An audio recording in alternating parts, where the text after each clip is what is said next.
A garçonete começa a se aproximar e Robert avisa que ela vem anotar o pedido. Quando ela chega, ele pede uma porção dupla de macarrão e um grande prato especial de porco-dong. De repente, ele percebe algo estranho e para de falar. A garçonete passa direto por ele, sem dar atenção a uma palavra.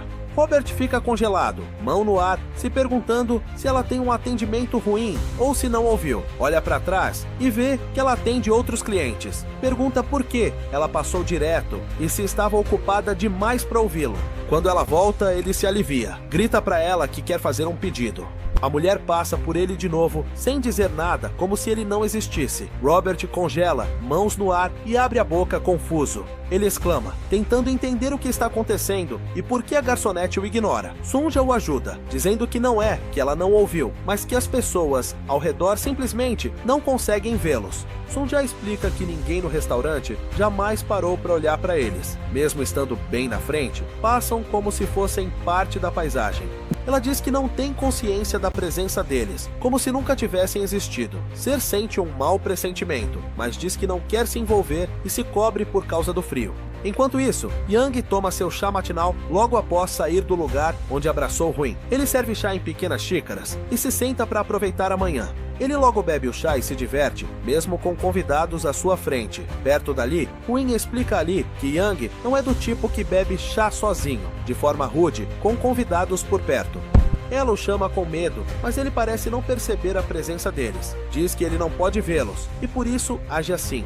Ela também conta que ele está assim desde que ela voltou da turnê. Enquanto isso, Yong continua a beber seu chá calmamente. Win diz ali que o estranho é que ele faz todas as suas tarefas normalmente. Vai às inspeções, come, cuida do jardim, como sempre. Ela diz que ele faz tudo nos mesmos horários, como um boneco de corda. Lee se aproxima assustado. Ele acena na frente do rosto de Yang, mas ele não reage. Win diz que é inútil, porque ele não os vê. Ela avisa que devem ter cuidado, pois algo pode dar errado se interromperem sua rotina repetitiva. Lee, que não ouviu essa parte, arranca a xícara das mãos de Yang. Win entra em pânico e grita que foi uma péssima ideia, mandando-o sair do caminho. Lee, surpreso com a reação dela, não percebe o Sovereign da espada balançando a espada em direção ao seu pescoço por interrompê-lo. Antes do golpe, nosso cara, sempre rápido, se inclina para trás e desvia. Ele olha para a poça espada passando e percebe que a luta vai começar. Yang rapidamente direciona a espada para baixo, tentando prender Lee no chão, mas ele rola para o lado e evita vários golpes rápidos da lâmina. O Sovereign da espada se move numa velocidade relâmpago, mas felizmente, nosso cara é igualmente rápido. Parece que ele corta com várias espadas ao mesmo tempo, e Lee só consegue desviar. Yang cria uma força de energia nas mãos e tenta lançá-la em Lee, que está bem na frente dele. Lee fica furioso e diz que já basta. Ele corre para encontrar a energia de Yang, porque é perigoso deixar ele liberar aquilo. Nosso cara empurra as palmas contra as de Yang para parar a técnica marcial e evitar uma explosão. A força das duas energias é tão forte que cria uma grande onda de explosão, destruindo a sala e quase ferindo Hua. Ela grita para Lee parar a luta. O peso da explosão joga Yong para trás, dentro da fumaça, mas Lee ainda mantém sua posição. Yong se levanta com um olhar assassino, seu corpo inteiro liberando flashes de relâmpagos. E tudo isso por causa de uma xícara de chá. Nosso cara percebe que ele está mostrando uma reação extrema de Yang e Yin juntos, como fez no túnel. Warren só grita que a única forma de parar sua fúria é devolver a xícara para ele. Lee continua olhando para ele e comenta que quando alguém tenta ultrapassar um limite impossível, o corpo não aguenta. O princípio é que a pessoa cai em seus próprios demônios. O corpo explode como um balão e se despedaça. Enquanto vê Yong aumentar sua energia e caminhar até ele, Lee pensa que o que ele faz é um reino impossível de pisar e que ele deveria estar morto. Yang continua falando, cercado por fogo, luz roxa e rosa. De repente, uma grande flor de ameixeira aparece do nada. O exterior rosa da flor está corrompido por um tom roxo e ela se move diante de Yang, que avança com um redemoinho ao redor. Lee pensa que ele parece humano, mas não é. e se pergunta por que sua situação é tão estranha, qual é a história por trás disso. Hyun grita para ele de novo, pedindo que apresse, porque esperar demais pode ser perigoso. A flor ameaçadora imortal se aproxima de Lee, que ainda está agachado. Wai assiste tudo com medo, esperando que ele consiga devolver a xícara rápido. Lee de repente tira a xícara e se prepara para lançar. Ele balança para trás, ganhando impulso para alcançar Young. Logo lança com força e a xícara voa em direção a Young. A xícara voa em direção à grande e assustadora flor de ameixeira. Ela mira no centro da flor, que parece pronta para parar seu movimento. Felizmente, a xícara rasga o centro da flor e atravessa ela. Ao passar, a flor explode em um gás roxo escuro. Huin a observa ansiosa, torcendo para que a xícara alcance seu pai e a luta pare. De repente, Yang pega a xícara no ar. E parece que era isso que ele lutava para conseguir o tempo todo. Depois que o Sovereign da espada pega a xícara, o fogo rosa e os relâmpagos ao redor começam a diminuir rápido.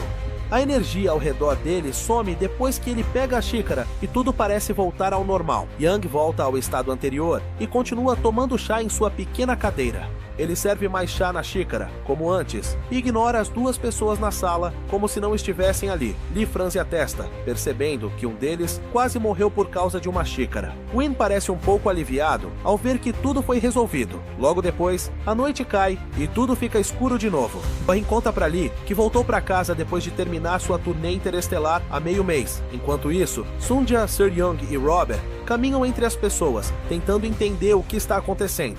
Wad diz ali que, quando voltou, percebeu que tudo havia mudado. Nas ruas, o trio continua andando, se perguntando se alguém consegue vê-los. Ren conta para nosso cara que as pessoas agem como bonecos de corda, repetindo as mesmas coisas ao mesmo tempo, do mesmo jeito. Ainda nas ruas, Robert tenta parar um homem que caminha. Win diz ali que algo estranho acontece se você tenta impedir alguém da cidade de fazer suas atividades repetitivas. Na rua, o homem que Robert simplesmente para no meio do caminho, sem se virar. Robert fala com o homem, querendo saber o que está acontecendo no planeta, mas ele parece ocupado numa ligação no iPhone. Robert para de falar, ao perceber que o homem não responde, só continua no telefone. De repente, ele exclama ao notar que o homem congelou na rua sem mover um músculo. Hu diz ali que sempre que você tenta parar alguém de fazer o que faz normalmente, eles param. Enquanto isso, Robert tenta sinalizar para o homem, mas não recebe resposta. E não é só ele, todo mundo para de se mexer. Win conta ali que algo mais acontece depois que todos param. Nas ruas, as pessoas começam a desaparecer, como se nunca tivessem estado ali. O homem que Robert parou desaparece diante dos seus olhos, e ele fica surpreso. Está realmente chocado e se pergunta o que está acontecendo. Ele olha para Sunja e pergunta o que aconteceu, se eles acabaram de teletransportar. Sunja também observa as pessoas sumirem e diz que não sabe. Serong olha para Sunja e pergunta o que ela quer dizer com isso, já que ninguém pode saber se ela não sabe. A androide diz que parece teletransporte, pelo padrão das partículas, mas o problema é a escala muito grande. Sir Young não entende e pergunta o que ela quer dizer, pois não percebeu que todos os outros também haviam desaparecido. Ela e Robert olham para trás e percebem que estão completamente sozinhos. Ela pergunta a Sunja para onde todo mundo foi de repente. Sunja continua escaneando o ambiente e diz que todos os sinais de vida desapareceram do planeta inteiro. O capitão fica chocado e pede para ela repetir o que disse. Enquanto isso, Huin diz ali que quando todo mundo desaparece assim, algo mais acontece. Ela olha para as ruas e conta que criaturas estranhas começam a aparecer quando as pessoas somem desse jeito.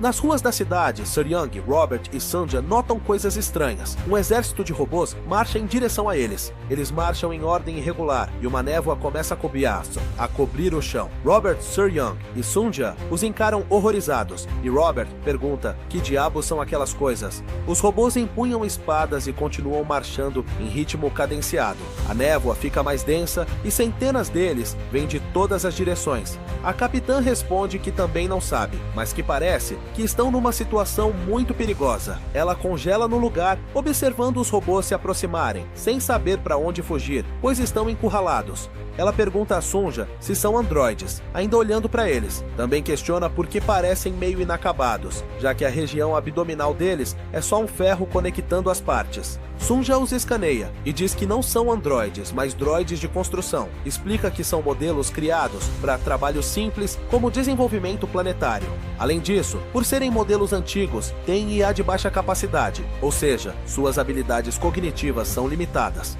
Se-Young solta um suspiro aliviado e diz que se assustou à toa, já que são só droides de construção. Serang lembra que, segundo as 3 leis da robótica, droides nunca podem ferir humanos. Mas Robert não parece tão certo. Ele percebe que eles seguram espadas e pergunta para que um droide de construção usaria isso.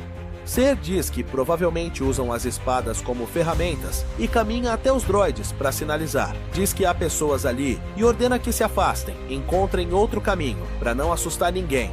Um dos droides corre até ela e tenta cortar seus lábios antes que ela possa reagir. Balança as espadas para dividir ela ao meio, mas ela rapidamente solta uma explosão de energia contra ele. Eu sempre soube que a IA dominaria o mundo. Felizmente, a explosão a empurra para longe, evitando o golpe. Ela olha furiosa para o droide e pergunta o que diabos ele está fazendo, se está com defeito. A resposta choca. Vários deles pulam em sua direção, espadas em punho. Eles saltam como ninjas e começam a cortá-la em pedaços com suas espadas longas e afiadas. Para pará-los de uma vez, Ser libera uma grande explosão de energia usando sua técnica marcial do pavilhão Já. Winnie Lee vem a explosão rasgar a cidade. Ela diz ali que essas são as criaturas de que falava, que sempre aparecem quando as pessoas desaparecem. Nas ruas, Se-Young continua disparando fogo nos robôs, enquanto Sun-Ja se agarra à sua cintura para salvar a própria vida, e Robert foge feito covarde. Huin diz ali que os robôs atacam tudo que vem vivo.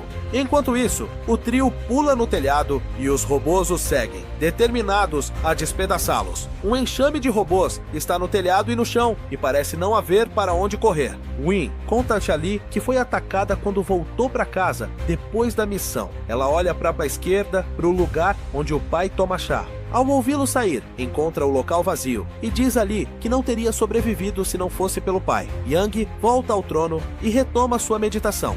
Win diz ali que, por algum motivo, os robôs nunca vão até onde o pai dela está. Enquanto isso, Yang retorna ao trono e repousa o braço nele. Ele se senta e o lugar começa a queimar com um fogo rosado, como quando chegaram. Logo fecha os olhos e todo o ambiente fica envolto novamente pelo fogo rosa. Conforme mergulha mais fundo na meditação, a luz rosa intensa explode e as flores de ameixeira aparecem de novo. Win também diz ali que se todos desaparecem, só o pai dela parece permanecer. A única parte ruim é que ele permanece naquele estado, inalcançável. Lee olha direto para ele e diz que Yang está tentando resistir.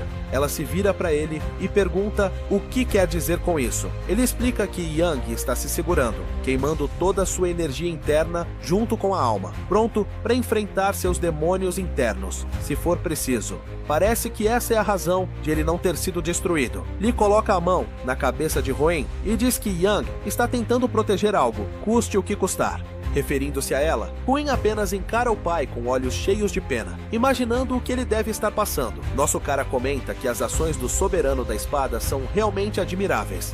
De repente, ele sai da câmara e manda ela segui-lo para resolver tudo isso. A garota fica chocada com a saída abrupta e pergunta para onde eles vão. Ele não se vira e diz que quer ver bem o rosto do escória responsável por tudo isso. Enquanto isso, nas ruas, Se-Young, Sun-Ja e Robert fogem para um beco sem saída e parece que só lhes resta enfrentar os robôs. Eles estão cercados de droides por todos os lados e se perguntam o que fazer antes de serem mortos. Os droides os encaram com olhos vermelhos assustadores, sem intenção de brincadeira. Seri começa a gaguejar e pergunta por que estão fazendo isso, por que atacam humanos. Ela pergunta a Sun-Ja se é possível droides atacarem humanos normalmente. Sun-Ja, escondida atrás dela, diz que é impossível, porque os sistemas inteligentes dos androides ainda não podem violar as 3 leis da robótica. Ela continua que atacar humanos nem é uma opção para eles, mas parece que está acontecendo. O capitão pergunta por que esses robôs estão agindo assim, se estão com defeito ou se não os veem como humanos. Robert começa a calcular, com base em seu conhecimento das forças especiais, e supõe que, como androides não atacam humanos, esses podem ser os androides de combate que ele ouviu falar. De repente, os robôs saltam em direção a eles e os atacam de todos os lados, cansados de tanta conversa. Os homens se preparam para o impacto.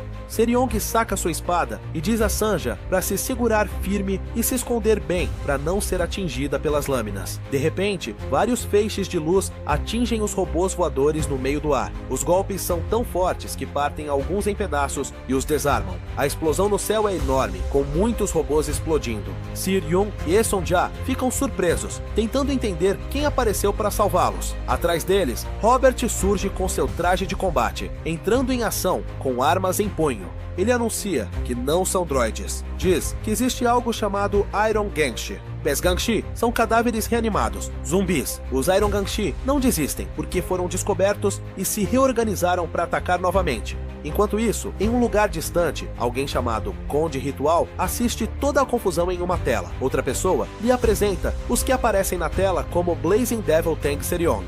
Ao lado dela está a PLC-316-KBT, a androide inteligente Suna. Enquanto observa a imagem deles em desespero, explica que o terceiro é o ex-primeiro sargento da Unidade de Combate da Galáxia do Norte, Divisão Tática Especial, Robert Kalilelia. Quem faz a apresentação parece ser outra Iron Gangshi e explica ao chefe que os S-Devils são um grupo de caçadores de recompensa que operam principalmente nos limites da galáxia. Ela diz que não são uma ameaça e podem ser eliminados em 10 segundos. O chefe pergunta se ela disse que Robert era da Unidade de Combate da Galáxia do Norte. Enquanto observa a imagem de Robert entrando em ação e destruindo Gangshi, confirma se ele também é da Divisão Tática Especial. A Gangshi pergunta se deve emitir a ordem para eliminá-los. Ele olha para a tela com metade do rosto metálico e pondera o próximo passo.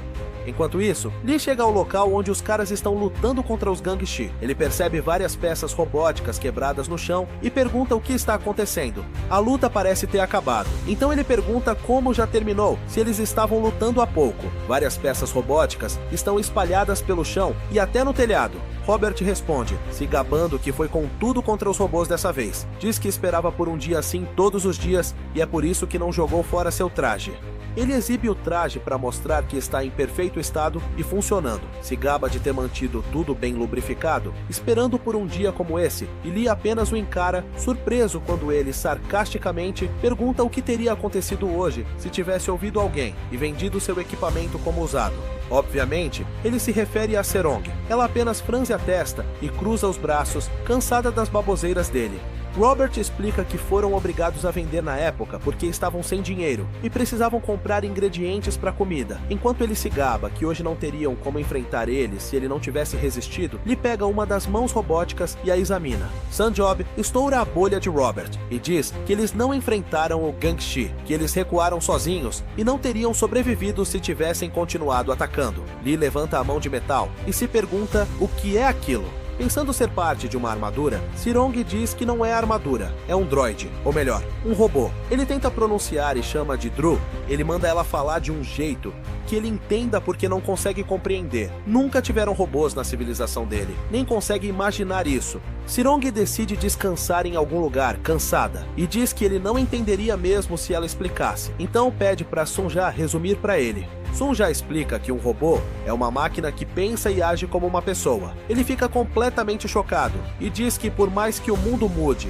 não é possível que um pedaço de metal imite um humano. De repente, algo acontece que deixa Lee apavorado. Sonja tira a cabeça e estica para ele, provando o ponto de forma gráfica. O cara perde a cabeça e começa a gritar. Corre atrás da ruim e quase a derruba, exigindo saber que tipo de criatura é Sonja. Ser se levanta e pergunta a Sonja se ela não tinha dito que era um androide, mas Sonja responde que estavam ocupados. Enquanto isso, um dos Gangshi destruídos, que ainda tem sua unidade de inteligência, parece estar ativo. Ele abre os olhos e olha diretamente para o grupo, que parece alheio à sua atividade. Ele grava ali, pegando Hua Hin e se escondendo atrás dela. Enquanto isso, o Gangshi que explicava para o Conde Ritual conecta-se ao feed de vida e diz que nosso cara não está registrado no banco de dados. No esconderijo secreto, assistem à gravação na tela, e o Gangshi acrescenta que Lee não parece ter um motor de energia interno, indicando que ele é um puro natural. Conde Ritual se levanta para sair e diz que, pelo comportamento tolo do nosso cara, ele não é alguém para se preocupar. Diz que quem eles devem temer é Robert. Ele afirma que Robert deve ser um soldado de elite, se for da Divisão Tática Especial da Unidade de Combate da Galáxia. O Conde também acredita que ele deve ser o melhor dos melhores se é primeiro sargento. Ele raciocina que alguém como Robert não chegaria ali por acaso, sem um propósito definido. Então, ordena que fiquem em alerta total e investiguem ele. Enquanto isso, em outro lugar na imensidão da galáxia, uma estrela brilhante aparece. Na verdade, não é uma estrela, mas uma nave de transporte viajando pelo espaço. O local parece ser nada menos que o Distrito 32 da Seita do Demônio Celestial. Dentro do distrito, o comandante Jung e o ancião Joe aguardam a chegada do convidado especial. Momentos depois, a nave do convidado entra no distrito e as portas se abrem para ele sair. Ele sai de chinelos, com um ar bem tranquilo. Ele caminha até o comandante e o ancião, que abaixam a cabeça em sinal de respeito, já que ele é superior na hierarquia. O comandante agradece pela longa viagem e o chama de oficial.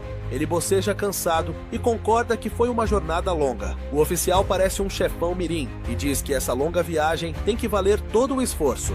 Ele é Joe Dan, oficial de primeira classe do Comitê Central da Segurança contra Desastres da Seita do Demônio Celestial. Eles vão direto ao ponto e Joe inspeciona a marca vermelha inchada na cabeça de Jenang, onde Lee o tinha dado um tapa. Jen está numa cadeira de rodas, claramente ainda se recuperando do impacto físico e mental da experiência. O comandante Young pergunta ao oficial Joe se ele percebe algo. O oficial parece assustado e observa de perto a estranha marca de mão na cabeça de Jung. Ele sobe num banquinho, porque não é muito alto, e continua olhando fixamente para a marca, sem dizer nada. Finalmente, Joe pousa a mão na marca e pergunta se dói. Jung responde que a dor diminuiu muito, mas que ainda sente um calor persistente na cabeça. Joe pede para ele repetir para esclarecer e se pergunta como pode haver calor sem dor. John abaixa o olhar, ainda abatido, e confirma que é isso que está acontecendo com ele. De repente, Jung sente uma dor intensa quando algo acontece. O oficial pressiona a cabeça dele de novo e faz o mesmo movimento que Lee fez, fazendo-o gemer de dor. Uma vez derrotado, duas vezes cauteloso, o grito estridente do líder do esquadrão preenche todo o laboratório médico, sobre a marca maior que Lee havia feito. As mãos menores do oficial Joe fazem uma marca menor, mas John não pode reclamar, afinal, ele é seu superior. Depois que o oficial retira as mãos, uma fumaça sobe do ponto onde ele as colocou, assim como aconteceu quando Lee fez o mesmo. Ele apoia as mãos no queixo e continua ponderando a situação. O comandante entende o que ele quer dizer e diz que a marca anterior é bem diferente, porque a cicatriz original está inchada, mas a segunda é afundada, então não parece a mesma técnica marcial. Joe não olha para ele, mas afirma que são iguais. Ele diz que a cicatriz anterior é da técnica das 9 palmas Yin. O comandante o encara chocado, porque isso confirma as palavras da matrona da espada. Esse desconhecido tem alguma ligação com a seita do demônio celestial. Mais tarde, o comandante tenta explicar que as 9 palmas Yin são a técnica marcial de nível mais baixo ensinada aos discípulos iniciantes da seita, e essa nova técnica é muito mais avançada. Enquanto falam, o ancião Joe vai buscar comida para o visitante, que deve estar morrendo de fome. O comandante continua dizendo que ele também dominou as 9 palmas Yin aos 7 anos. Enquanto isso, o ancião arruma a mesa. Jung comenta que a cicatriz das 9 palmas Yin parece bem diferente da cicatriz original feita. O oficial concorda e diz que a essência das 9 palmas Yin está na energia fria, mas essa deixou calor, então as cicatrizes naturalmente seriam diferentes. O oficial explica que quem fez isso alcançou um nível onde pode suprimir perfeitamente o frio fundamental das 9 palmas Yin e deixar só o calor do impacto. Joe diz que foi um ato de consideração para não ferir o inimigo. O comandante fica realmente chocado e gagueja, perguntando se é possível inverter a natureza fundamental das artes marciais, já que isso é como fazer fogo a partir do gelo. Joe responde que teoricamente é possível, enquanto espera a comida esfriar. Quando sente fome, ele diz ao comandante para deixar a discussão de lado por enquanto. Pergunta se podem comer primeiro e oferece macarrão de feijão preto. O comandante Jung apenas franze a testa, se perguntando como ele consegue pensar em comida num momento tão tenso. Ele acaba concordando. Não adianta pensar demais com o estômago vazio. Enquanto isso, no planeta Mount Hua, a equipe volta para a nave S-Devil e Robert conta para todos que aquelas criaturas que enfrentaram se chamam Iron Genji. Sun-Ja deixa cair outra montanha de cachorros quentes, enquanto Lee e Serong o encaram. É assustadora na velocidade com que esse cara come. Ela também pega a comida e pede para Robert explicar o que são os Iron Genji. Robert diz que ouviu um boato quando ainda estava na ativa. Aparentemente, estavam desenvolvendo um novo tipo de androide de combate que inclui matar humanos em seus parâmetros. Serang acha ridículo, porque os circuitos inteligentes dos androides são baseados nas 3 leis da robótica e não podem ferir humanos. Enquanto isso, Lee, que ainda não entende como Sunja não é humana, tenta puxar suas bochechas para ver do que são feitas, mas ela apenas franze a testa. Robert responde a Serung que, para burlar as 3 leis, eles substituem os circuitos inteligentes pelos cérebros de humanos falecidos. Essa revelação choca Seri. Ele diz que é exatamente por isso que o projeto se chama Iron Gangshi. Lee, ainda examinando o rosto de Sunja, pergunta de novo se ela realmente não é humana, só para ter certeza. Ela pergunta se ele quer que tire a cabeça de novo para ele ver, e também oferece desmontar os braços e pernas para ele ter certeza. Nosso cara logo diz que não precisa disso e comenta que esse mundo ficou estranho. Ainda totalmente atônito, ele decide deixá-la em paz e focar na comida. Ser continua a conversa com Robert e diz que o que ele fala faz sentido, já que eles o atacaram. Mas é absurdo demais para acreditar se ela não tivesse visto com os próprios olhos. Enquanto isso, Lee congela ao perceber que o prato está vazio, e a dupla terminou todos os cachorros quentes, enquanto ele examinava Sunja. Serong percebe Lee, olhando para ela, e diz que é realmente insano alguém usar cérebros de mortos. Ela recebe um olhar frio de Lee, que a encara horrorizado ao perceber que não tem mais comida. O capitão não entende por que ele está olhando assim, então pergunta o que há de errado e por que ele faz aquela cara. Quando ela olha para baixo e vê a bandeja vazia, exclama e entende o que aconteceu. Ela rapidamente manda Sunja grelhar mais cachorros quentes para evitar problemas. Sunja a encara sem expressão e diz que não tem mais cachorros quentes. Ser simplesmente ignora e diz que então não há o que fazer. Então, ela volta a falar sobre entender claramente o que está acontecendo no planeta. Ela se afasta da mesa e diz que sente que estão presos numa situação bem azarada. Atrás dela, Lee de repente exclama como eles são seres desrespeitosos e começa a brilhar, fazendo Sir Young se virar. Ele diz, furioso, que mesmo que a era da etiqueta do mundo Marshall tenha acabado, é alarmante ela ter tido a coragem de roubar sua comida. Serong fica alarmada e pergunta a Robert o que diabos Lee está dizendo, mas ele só responde que não faz ideia. Nosso cara começa a despertar e diz que ela não pode alegar que não sabia sua verdadeira identidade, já que ele se declarou o Supremo Demônio Celestial, e pergunta o que deu coragem a ela de novo. Ela põe a mão na cintura e lembra que ele realmente disse que era o Supremo Demônio Celestial, e Robert também recorda essa falta de respeito. Ela pensa nisso e não consegue entender o que isso significaria. O capitão simplesmente o ignora e se vira dizendo que é confuso, mas vão lidar com isso depois, porque agora tem prioridades maiores. Enquanto isso, Lee ainda está fervendo de raiva. Robert fica desconfortável sentado com ele à mesa e para Seri para que saiam juntos. Sunja também sai apressada da nave, tentando evitar problemas com Lee. No fim, Lee fica sozinho e não tem escolha a não ser guardar sua raiva. Seu despertar logo para, já que não há ninguém para odiar. Ele olha para a bandeja novamente e vê o óleo usado para grelhar os cachorros quentes e alguns pedaços ainda na bandeja. Ele observa de perto os pequenos pedaços de cachorro quente que sobraram na bandeja e tem uma ideia. Por fim, estende a mão e pega, já que é tudo o que tem. Não pode morrer de fome. Noto, afinal, ele é o Supremo Demônio Celestial. Ele coloca na boca, ainda com a testa franzida, mas parece ter aceitado viver entre mortais tão inferiores. Enquanto isso, as peças da nave do Gangue de Ferro ainda estão do lado de fora. Sunja pega uma das cabeças dos robôs para examinar mais de perto, na esperança de descobrir algo.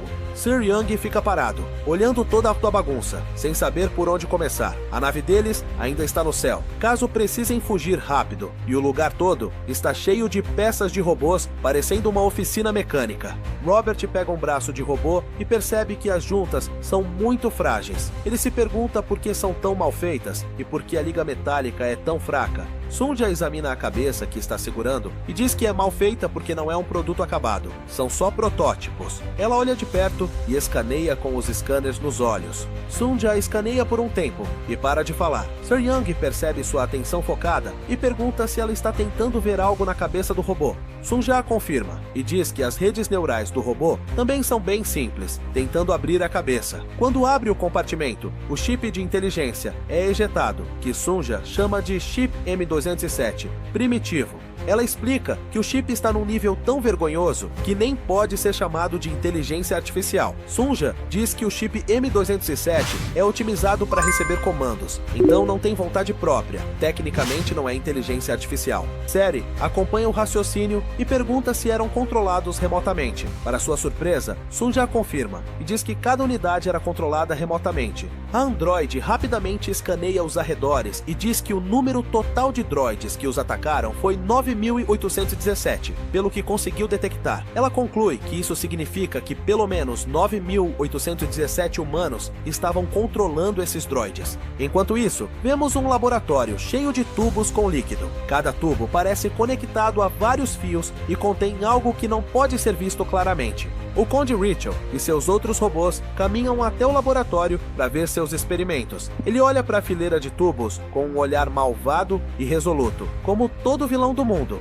De perto, cada tubo contém pessoas nuas, com cérebros conectados a fios, e fica claro que é ali que os robôs são controlados. Um dos homens inconscientes, obviamente um morador da cidade, flutua no líquido, parecendo exausto e abatido. Nas ruas, Serong pergunta a Sunja qual é a população total do distrito de Mount Hua, tentando entender algo. Sunja responde que o número exato de habitantes é 988.